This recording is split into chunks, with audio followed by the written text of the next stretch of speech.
इस वीडियो में हम लोग जानेंगे कि आयनाइजेशन एनर्जी किस चीज़ को बोलते हैं और कैसे उसे कैलकुलेट किया जाता है।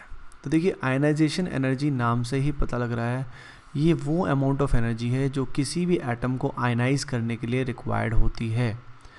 तो it is the amount of energy required for the removal of electron from the outermost shell of an atom. किसी एटम का जो वैलेंस शेल होता है, जैसे कोई पर्टिकुलर एटम है जिसमें बीच में न्यूक्लियाई है और मान लीजिए उसमें ये मल्टीपल शेल्स हैं, मान लीजिए 2 शेल्स हैं और यहाँ पे मान लीजिए पहली शेल में 2 इलेक्ट्रॉन हैं और यहाँ पे मान लीजिए 3 इलेक्ट्रॉन हैं। तो किसी भी एक इलेक्ट्रॉन को यहाँ से परमानेंटली रिमूव करने के लिए जो एनर्जी हमें इस इलेक्ट्रॉन को सप्लाई करनी पड़ेगी, उस एनर्जी को हम बोलेंगे ionisation energy. That is known as ionisation energy. अब पहला इलेक्ट्रॉन जो हमने यहाँ से रिमूव किया परमानेंटली, उसको जितनी एनर्जी हमने दी उसको हम बोलेंगे आयनाइजेशन एनर्जी 1। अब एक बार हमने इसको आयनाइज कर दिया तो ये इलेक्ट्रॉन यहाँ से रिमूव हो गया।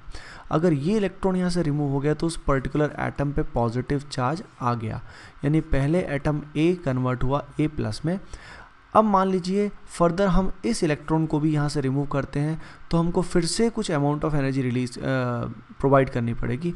वो एनर्जी जो होती है it is equal to ionisation energy 2।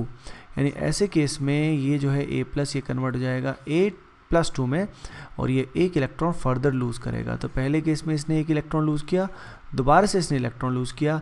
पहले केस में जो एनर्जी हमने सप्लाई की उसको बोलेंगे IE1 और दूसरे केस में जो एनर्जी हमने सप्लाई की उसको बोलेंगे IE2। अब हाइड्रोजन के रिस्पेक्ट में अगर बात करें तो देखिए, जैसा कि आप जानते हैं, in the case of hydrogen atom there is only 1 electron, एक ही इलेक्ट्रॉन होता है। तो ये है हाइड्रोजन एटम का न्यूक्लियस, पॉजिटिवली चार्ज।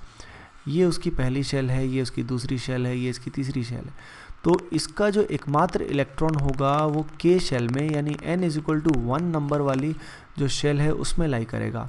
अब इस इलेक्ट्रॉन को हमें क्या करना है, यहाँ से n is equal to infinite, यानी बहुत दूर इस इलेक्ट्रॉन को परमानेंटली रिमूव करना है। तो रिमूव करने के लिए हमें कितनी एनर्जी से सप्लाई करने की पड़ेगी ये हमें देखना है।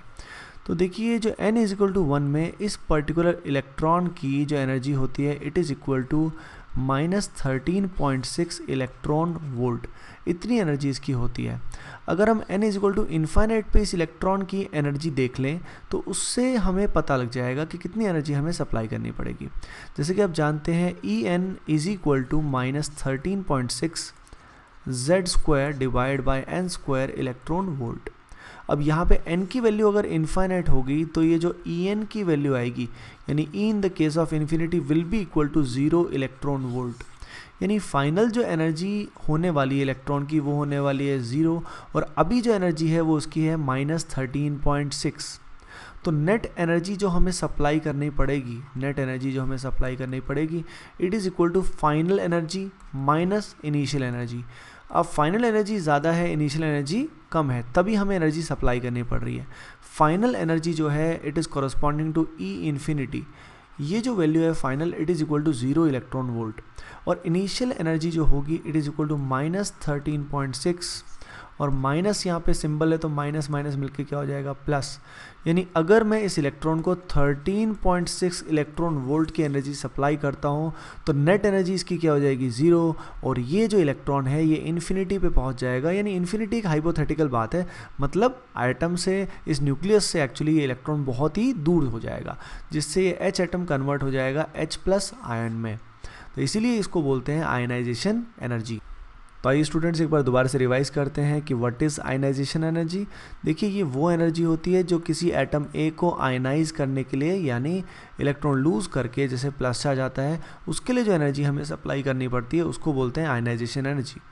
अब पहली बार जो आउटर मोस्ट शेल से एनर्जी इलेक्ट्रॉन को हम निकालेंगे उस समय जो हम एनर्जी देंगे उसको बोलेंगे आयनाइजेशन एनर्जी 1। अगर हमने एक और इलेक्ट्रॉन उससे लूज़ कराया उसके लिए जो एनर्जी सप्लाई की उसको बोलेंगे आयनाइजेशन एनर्जी 2। अब इस पर्टिकुलर केस में अगर हम बात करते हैं हाइड्रोजन एटम के केस में, तो इलेक्ट्रॉन जब n इज इक्वल टू 1 में रहेगा तो उस इलेक्ट्रॉन की एनर्जी रहेगी -13.6 इलेक्ट्रॉन वोल्ट। इसको अगर हमें रिमूव करना है, यानी n is equal to infinity पे इसे लेके जाना है, तो एनर्जी की वैल्यू हो जाएगी 0। यानी हमको यहाँ पे 13.6 इलेक्ट्रॉन वोल्ट की एनर्जी सप्लाई करनी पड़ेगी, ताकि जब -13.6 से धीरे धीरे एनर्जी इंक्रीज़ हो, फाइनली वो वैल्यू कितनी हो जाएगी, 0 हो जाएगी। नेक्स्ट वीडियो में मैं आपको बताऊंगा बाइंडिंग एनर्जी का मतलब क्या होता है। Okay guys, please do like, share and subscribe. Thank you.